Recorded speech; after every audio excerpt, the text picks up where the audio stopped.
The first step in amateur gardening is to sit down and consider what good you are going to get by it. If you are only a tenant by the month, as most people are, it is obviously not of much use for you to plant a fruit orchard or an avenue of oak trees.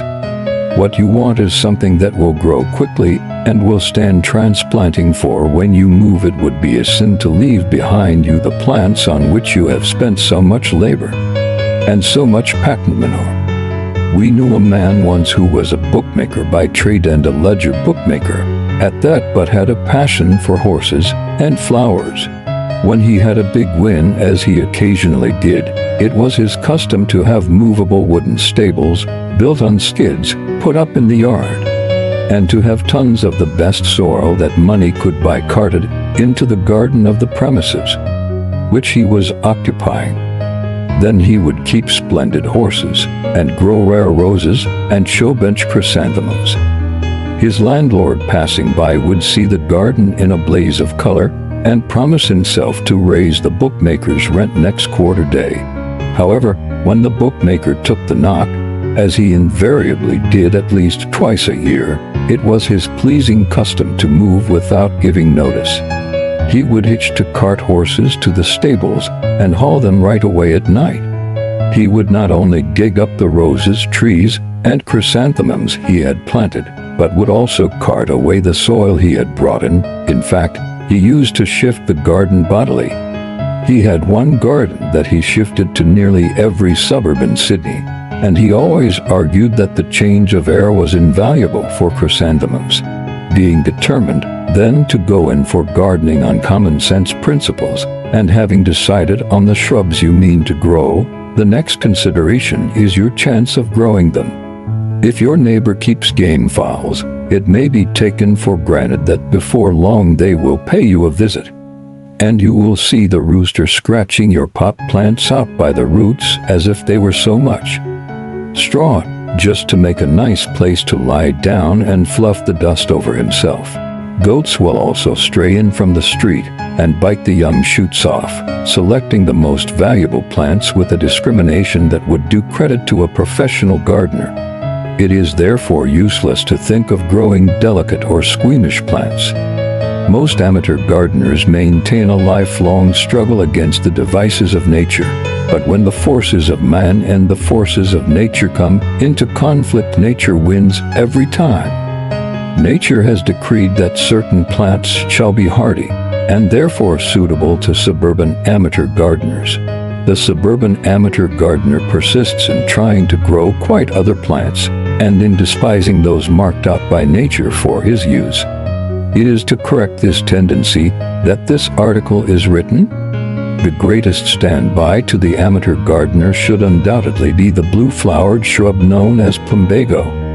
This homely but hardy plant will grow anywhere. It naturally prefers a good soil and a sufficient rainfall, but if need be it will worry along without either. Fowls cannot scratch it up, and even the goat turns away dismayed from its hard-featured branches. The flower is not strikingly beautiful nor ravishingly scented, but it flowers 9 months out of the year, smothered with street dust and scorched by the summer sun. You will find that faithful old plumbago plugging along undismayed.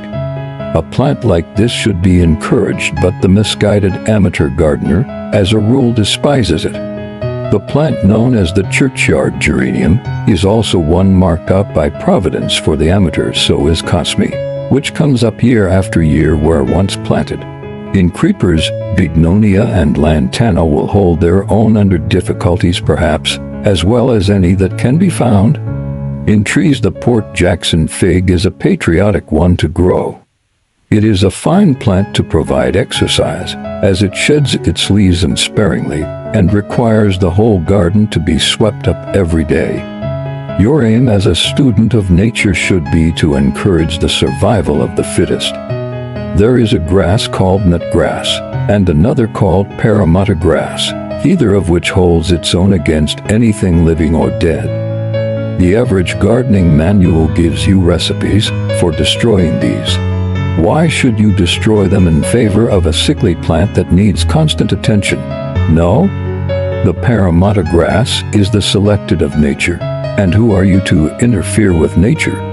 Having decided to go in for strong, simple plants that will hold their own and a bit over, you must get your implements of husbandry.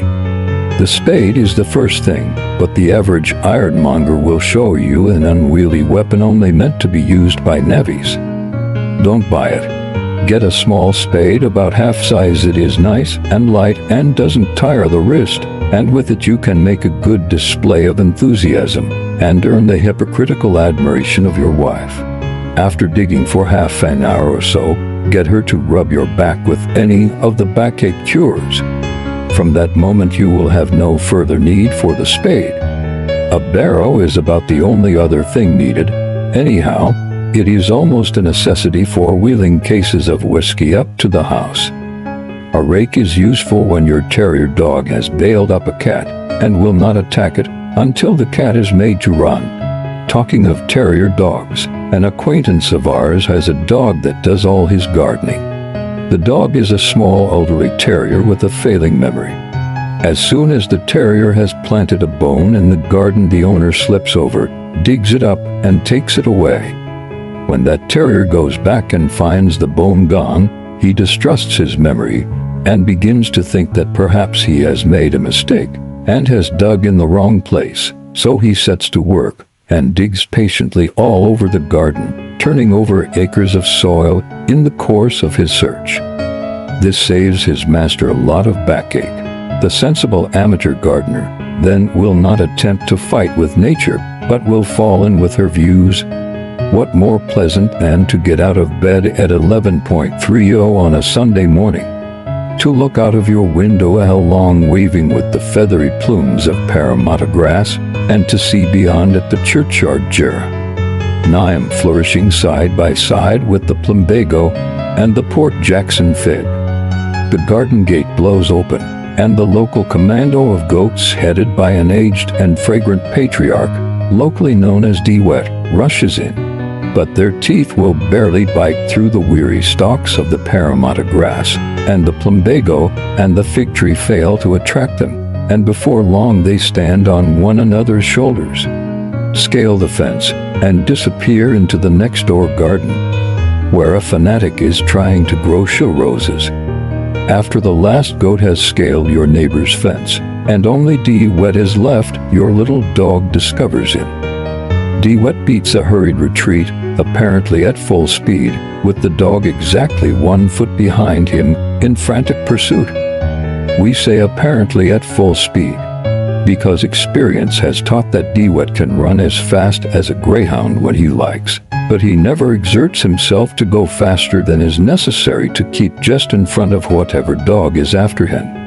Hearing the scrimmage, your neighbor comes onto his veranda and sees the chase going down the street. "Ha, that wretched old D-Wet again," he says. "Small hope your dog has of catching him. Why don't you get a garden gate like mine, so that he won't get in?" "No, he can't get in at your gate," is the reply, "but I think his commando are in your back garden now." Then follows a frantic rush. Your neighbor falls downstairs in his haste, and the commando, after stopping to bite some priceless pot plants of your neighbor's as they come out, skips easily back over the fence and through your gate into the street again. If a horse gets in, his hoofs make no impression on the firm turf of the Parramatta grass, and you get quite a hearty laugh by dropping a chair on him from the first floor window. The game fowls of your other neighbor come fluttering into your garden, and scratch and chuckle and fluff themselves under your plumbago bush, but you don't worry. Why should you? They can't hurt it, and besides, you know that the small black hen and the big yellow one, who have disappeared from the throng, are even now laying their daily egg for you behind the thickest bush.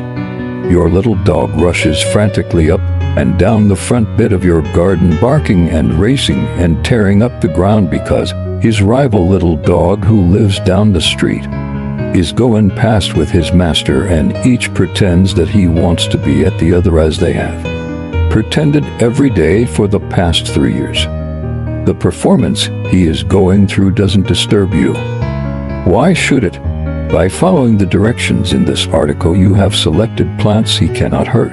After breakfasting at noon, you stroll out and perhaps smooth with your foot or with your spade the inequalities made by the hens. You gather up casually the eggs they have laid. You whistle to your little dog and go out for a stroll with a light heart.